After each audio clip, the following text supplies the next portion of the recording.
Hello again and welcome back to Star Trek Online.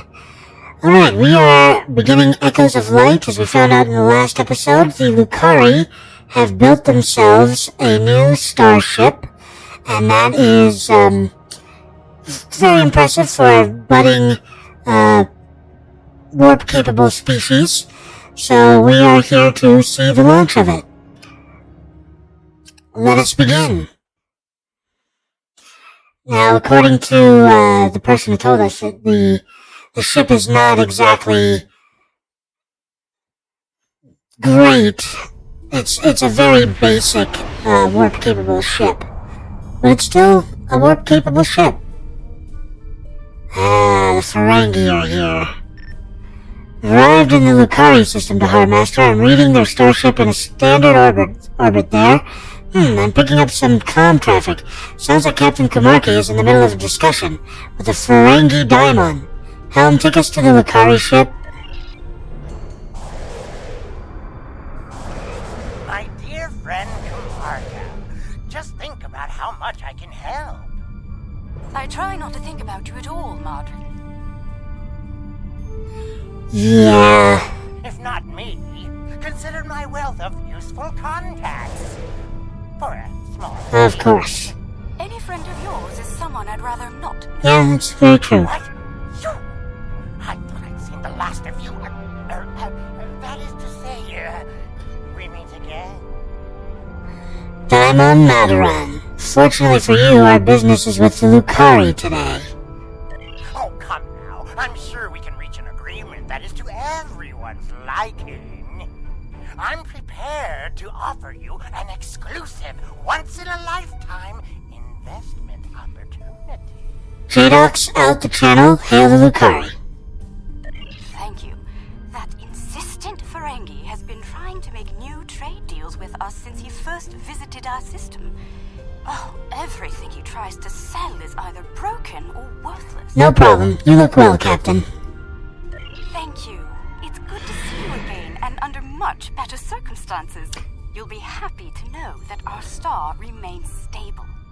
We've not seen any Tholian ships since the incident, thankfully. The decision to explore was somewhat controversial, however. Many Lukari were resistant to the notion. We settled this moon long ago, after we were forced to leave our dying homeworld of Kentar. It was a difficult journey for us. Once we found our new home, no one was very excited about space travel. Understandably. Still, the exploration initiative passed. Considering my experience, my people have chosen me to command the LSS Concordium.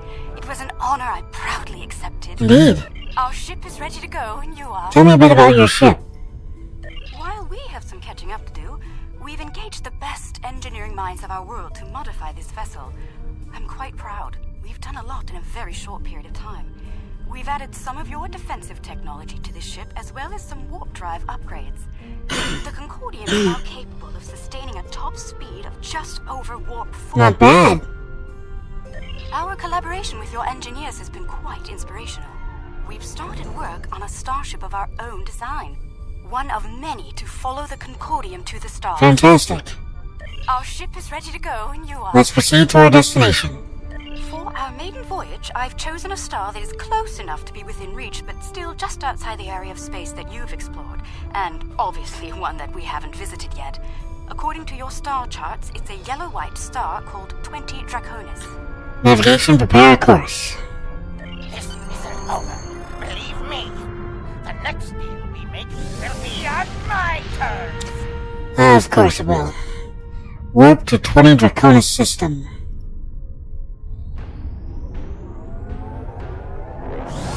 There they go. Their first warp travel. We've arrived on the outskirts of the system. There's a large field of rocky debris and asteroids. We're picking up various metals and crystalline formations. Should we approach one of the larger asteroids and take some more readings? Yes, we'll head to one of the larger asteroids and scan it.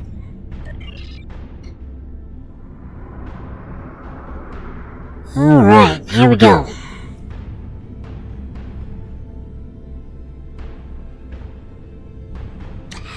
For a diplomatic mission, this is actually pretty easy going.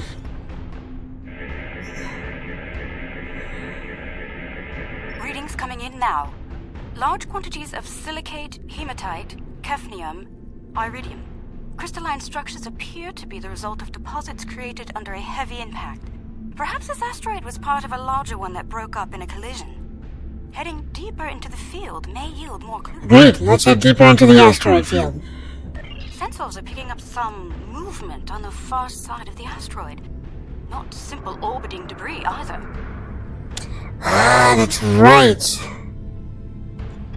I remember this one now. Also, I wanted to get this. Okay, specialization point reward. There we go.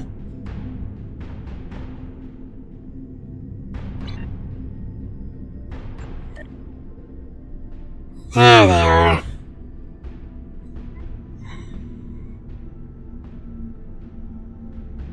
Cosmozoans, they're beautiful.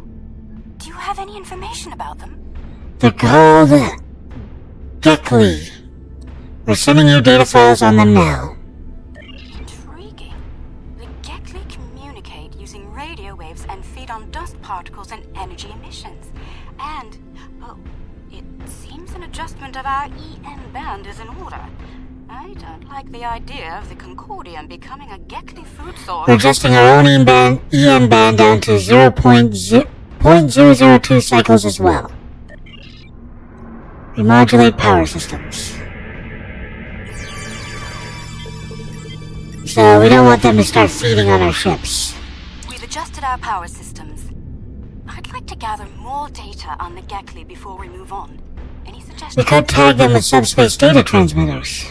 An excellent idea. We'll be able to track their movements and learn more about their migratory patterns and feeding habits. We'll need to get close in order to attach the tags safely. Agreed. Get close to Gekli and attach the tags with minimal force. We're just gonna wait for them to come back around. Position ourselves properly. Alright, Elder Gekli. Here we go. This is an Elder Gekli, which means it's lived. There we go. Data's coming in from the Gekli. I'd like to expand the number of tagged subjects to optimize data collection. Let's get close enough to slip in with a pod and join them in their swim. Right, we'll fly to a Gekli pod and join them as they swim through space. Okay, there's a pod over there. Alright, fly close to Gekli pod. See how fast they're going.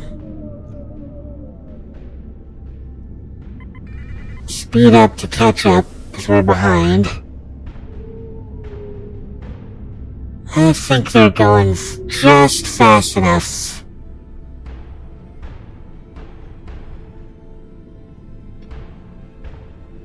I do notice that we're getting farther away from the green point.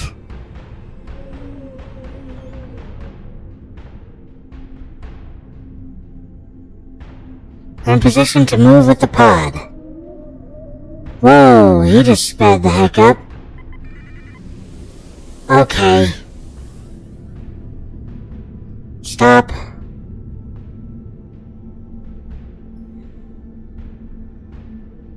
This Gekli is an asshole.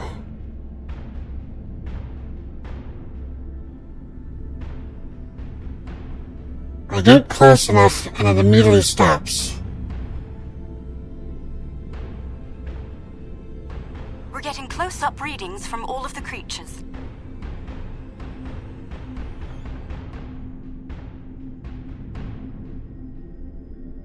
They're treating us like one of their own.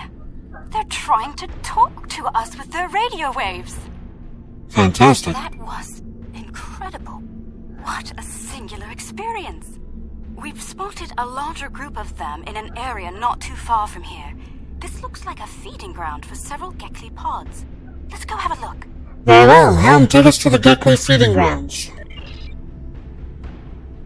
Alright. not too far. Alright, let's see here. Feeding grounds are this way. Make that this way.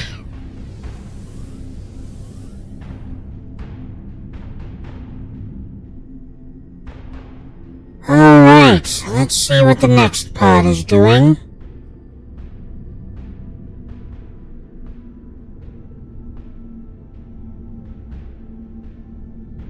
There are signs that several Gekli pods frequent this area.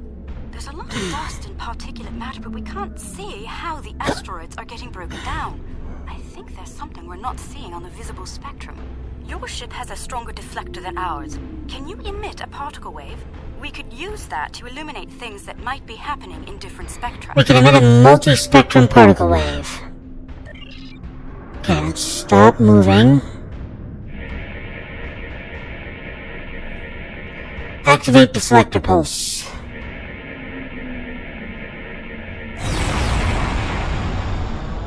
Okay then. There's some kind of subspace shearing here. It's causing cosmic strings to snap off and break up the asteroids.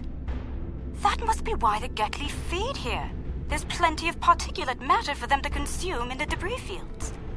I think we've collected some solid data here. We're ready to move on when you are. Alright, let's see what lies ahead then. Warp to the next area. Goodbye, Gekli.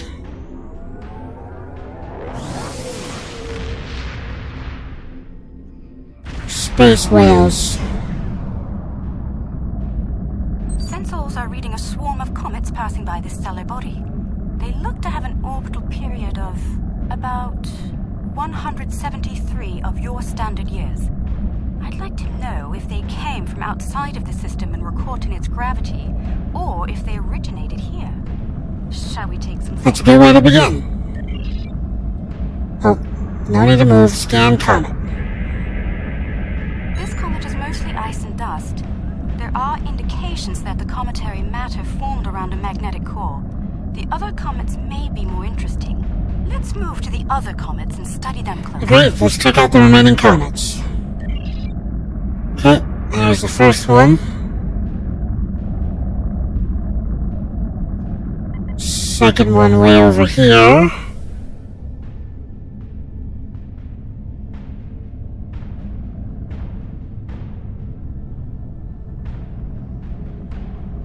Take comet core sample. Ah.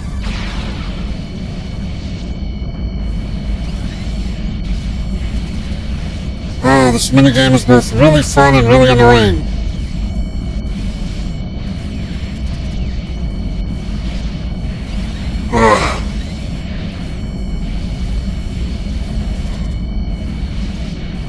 Go, go, go!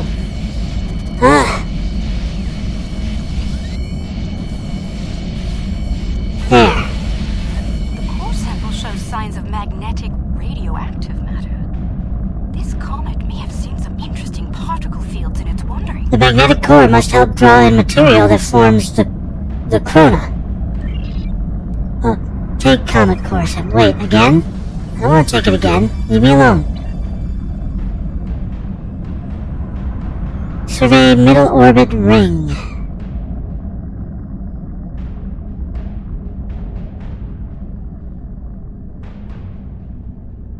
Okay, this should be the last one.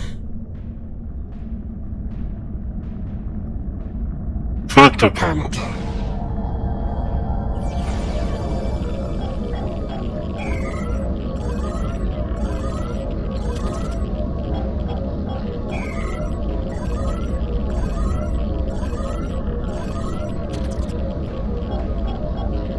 Okay, so we're holding it in place just long enough for us to do something with it.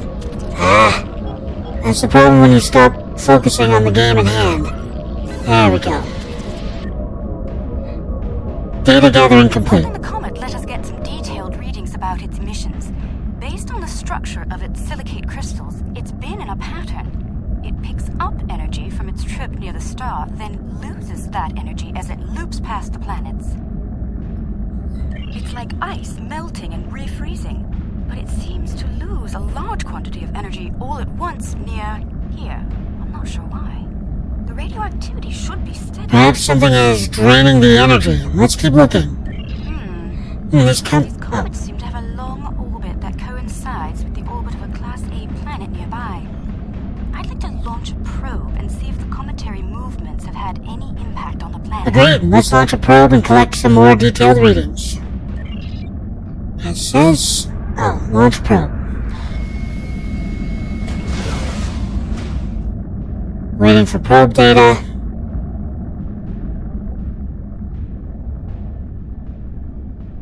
Probe data received. The planet is radiating a considerable amount of heat for its size. Nothing our shields can't handle, but I don't see any expeditions to its surface happening anytime soon. Curious. I'm picking up several large, moving sources of energy. Sensors indicate they're a life form of some kind. A cosmozoan, but not the Gekli. I'd like to study them if we can. Let's go take a closer look at these life forms. First I want to do whatever this... Why is it still showing survey middle orbital ring? That makes me upset. Make it go away. I'll do another core sample.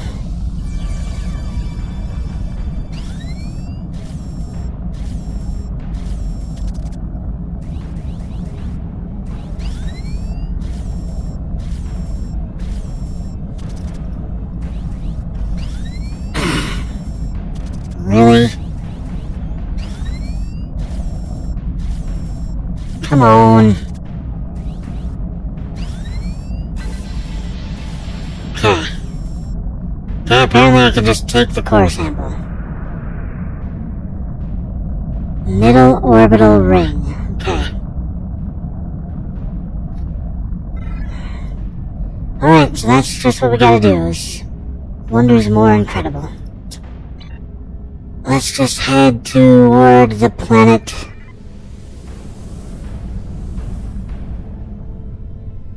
We're investigating the probe readings. That's right. Okay. The planet is geothermal in nature. Its surface is partially molten.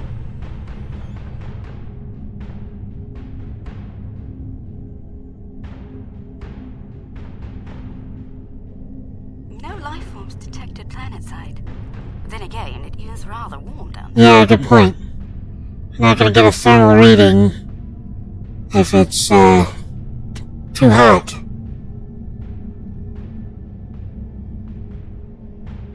There they are. Aha! Magnificent, aren't they? The Sindarians.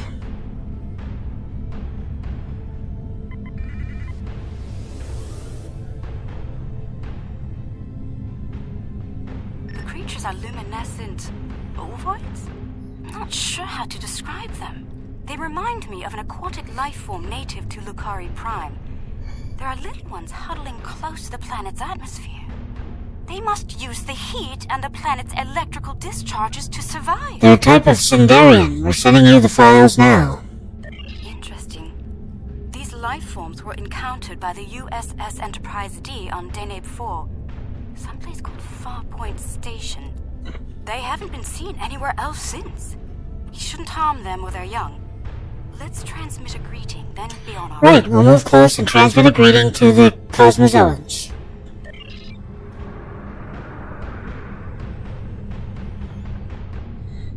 That's right, I wanted to do that. I have a ship that is basically one of these creatures, and I've been trying to make a character that is essentially a psychic manifestation of one of these things being projected into the minds of people. It hasn't worked out so well. So the next time I get the chance, I'm going to try again and make another one. The color display must be a form of communication. That's correct. I didn't realize that life forms could exist in this fashion, living off the heat of planets, feeding on the particles in space, absorbing radiation from the cosmos. There's so much to see. Let's head to the next planet in the system and see what's there. Alright, warp out. Alright, time to hydrate again, Getting. Drink your water now.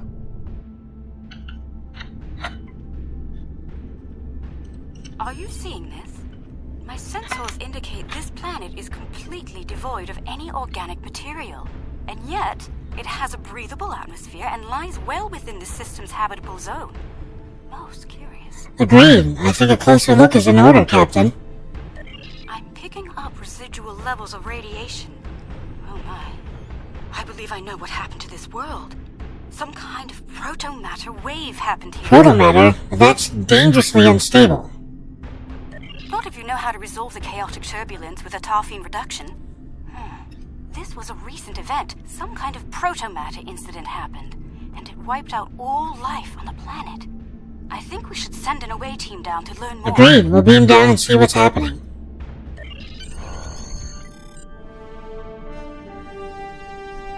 Okay then. Got our science and our engineering. And we will accept and beam down.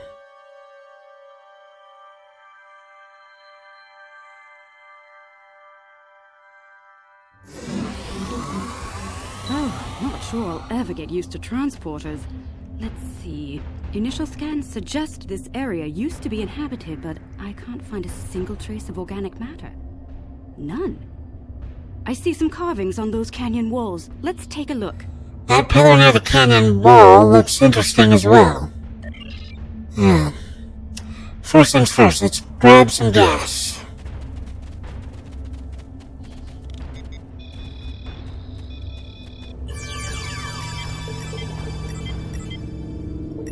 Come on!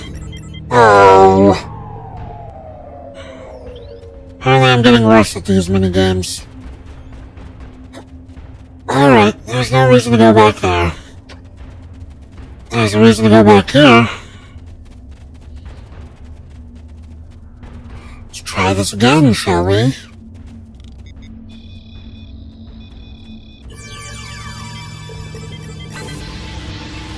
Much better. For pretty useless materials, though. Okay, pillar.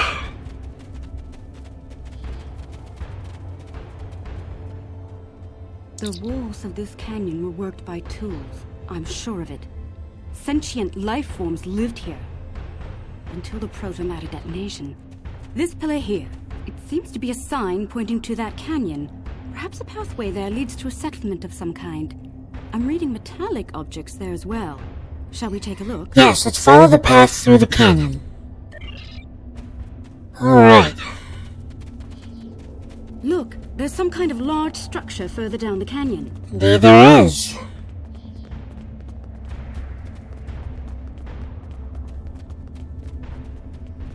Look at the size of that plaza. These people must have had quite a developed culture. Let's take some readings up there. Indeed. This looks like a town square or ceremonial center of some kind. I see some murals on the far side of the square over there by that arch. I'd like to examine them. They might tell us more about this. Agreed. Let's examine the nearby murals.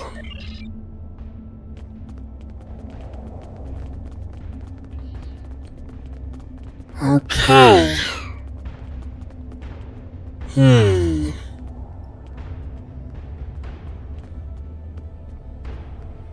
These murals depict people bringing some objects to this place. Crystals or gems, I believe? They built their settlement around this site. I believe it was a place of great significance to them. The next mural may hold more clues for us. Let's have a look. Right, let's check out the next mural.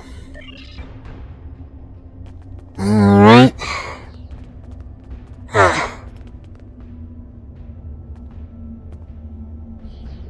This mural depicts the construction of this large structure. I suspect it was a temple or a place of contemplation for the people. The crystals were revered by the locals, perhaps even worshipped by them. We'd better have a look at the next mural, don't you think? Yes, let's examine the next mural.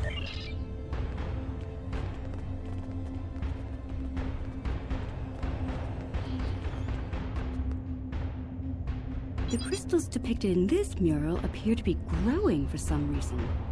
I wonder if this is a symbolic or literal representation of events. Perhaps the structure needed to be modified to hold the volume of crystals they collected over the years. Crystals may have grown through natural means as well. Quite the enigma we found here. I suspect there's more to be found inside. Getting there will be a challenge, however. According to my scans, these pillars are connected to some kind of massive mechanical structure. Probably the peak of technology for these people.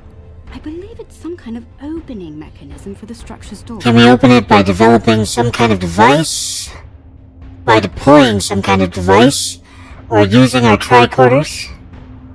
We could probably force it open, but that could damage the structure, and too much force could even collapse it entirely. I suggest we create a holographic forensic reconstruction. A holographic recreation of local life? Yes, it would be based on analysis of things like footprints, wear patterns, and local construction. We can learn what people did here, how they went about their lives, and how they made the device work. We'd be watching a replay of history, roughly speaking. Let's start by gathering information from relics and leftover traces of the people who once lived here. Let's look for old tools, footprints, anything that could tell us about them. Alright. First things first.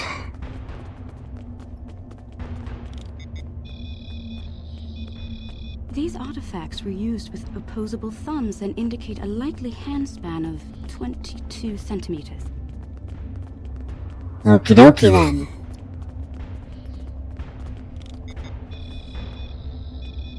The wear patterns here show us that people leaned against here frequently.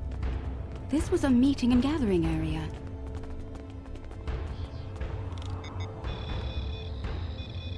Based on these footprints, these people had a stride that places them at about 1.6 meters on average. Okay. Strange. These relics should be covered with dust and sand, worn away by time and wind. But they're all uncovered. No organic matter left, and everything left behind in its place. Frozen in time, like... Like these people died recently. Yes. The evidence seems clear. The proto-matter detonation happened only weeks, perhaps even days ago. We're going to need to make an accurate simulation to continue our studies here. I suggest using modified pattern enhancers to do that. Agreed. We'll set up modified pattern enhancers in the plaza. Alright, here we go. Since we're right next to this one. Enhancers online. The signal is strong and clear. Alright, next. 2 down, 2 to go. Indeed. Okay. That's 3. 1 more and we'll be ready. And here we go. That's the last one. All enhancers online and standing by. Wonderful. Alright. The enhancers should give us a pretty good image range.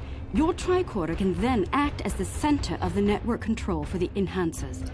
I can tie in my data to your tricorder whenever you're ready. Get a little closer to the center of the square so we can see what happens. Alright, let's get closer to the plaza center so we can begin. Okay. So walks from there to there. Twists that. The top one and the bottom one.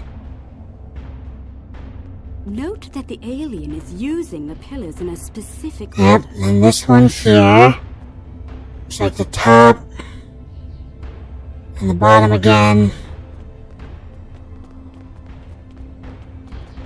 They're making the murals match up on each pillar. Okay. Alright, so we know the pattern of going to it.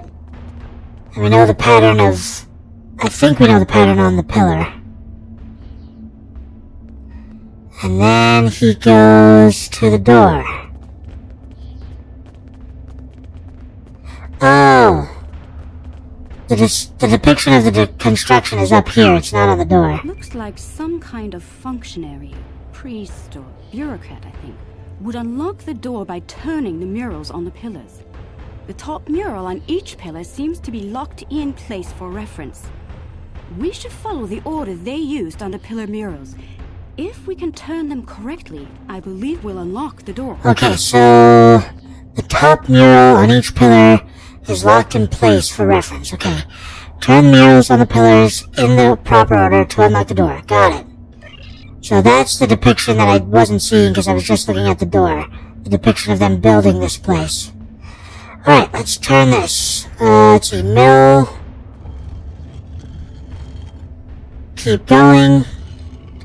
There we go. Lower. Do you hear that? That's the first pillar set in place. Okay, number 2. The top one depicts what we're going for. There we go, and the bottom one.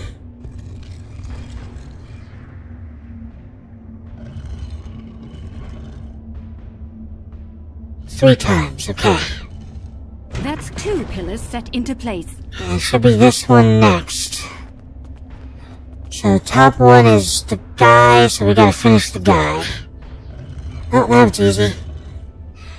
Not necessarily a guy, just a humanoid. And locked in. 3 pillars are locked in. Last one. So now we got the towers around the crystal.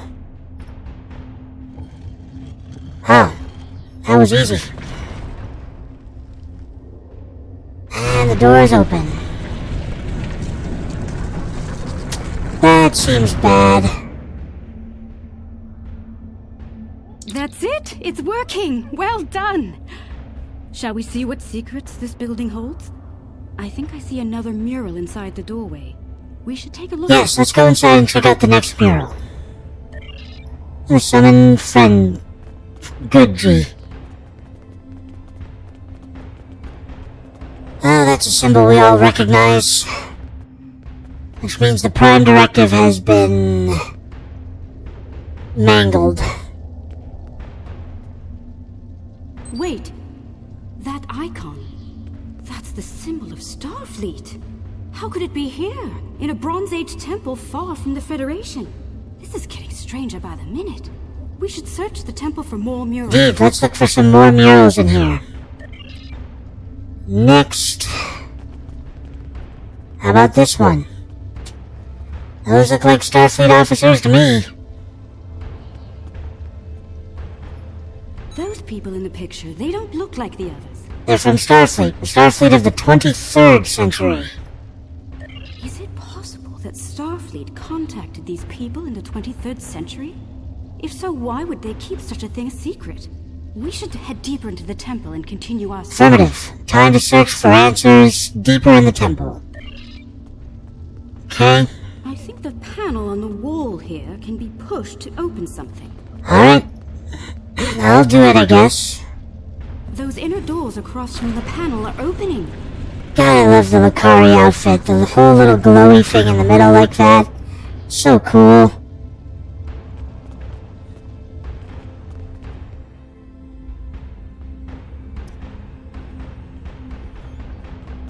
What is all of this? These are the crystals.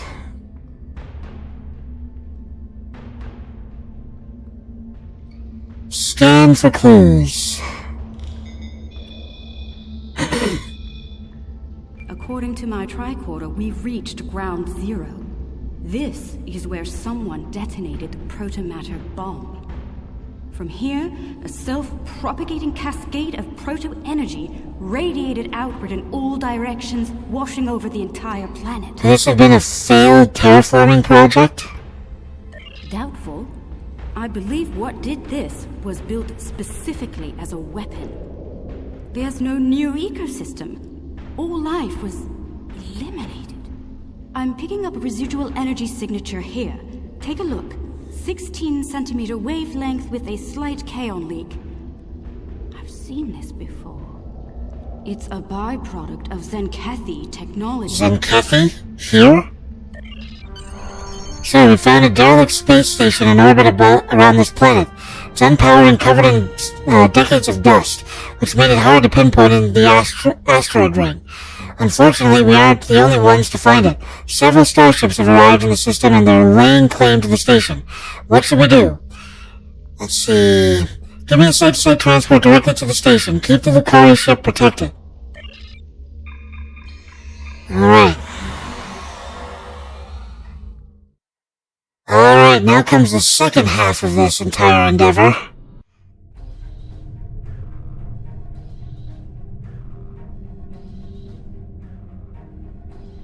Engage in site-to-site transport. We're on one of the old K-Series Federation deep space stations. But how did it get out here? What happened to it? There's a placard over on the wall. Let's see if there's anything recognizable.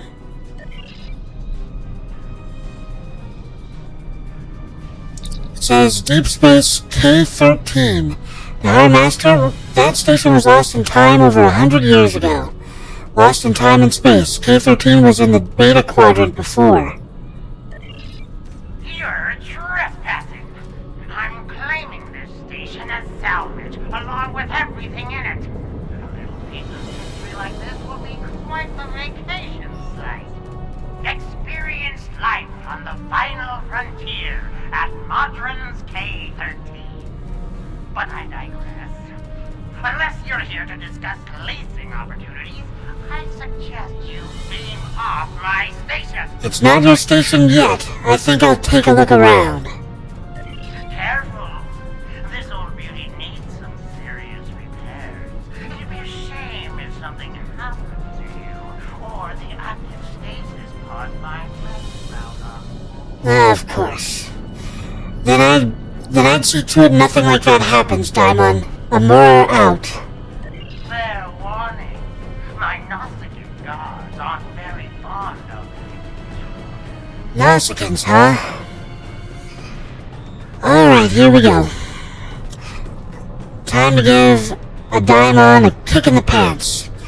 Next time. Alright, gaming, thank you so much for joining me today, and as always, please like, comment, and subscribe. It really helps the channel out when you do that. As I always like to say at the end of these videos, don't get assassinated!